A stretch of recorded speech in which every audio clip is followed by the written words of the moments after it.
Bonjour Naomi et bonjour à tous.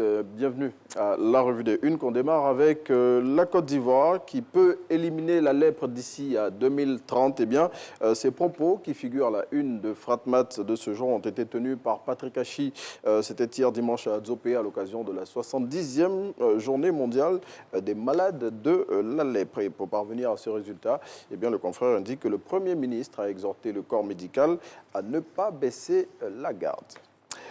Autre information à retrouver à la une de Fratmat de ce jour, c'est celle relative aux explications de la Fédération ivoirienne de football suite au décès du défenseur du Racing Club d'Abidjan, Sila Moustapha. C'était le dimanche 5 mars 2023 au stade Robert Champrou de Marcory, des suites d'un malaise.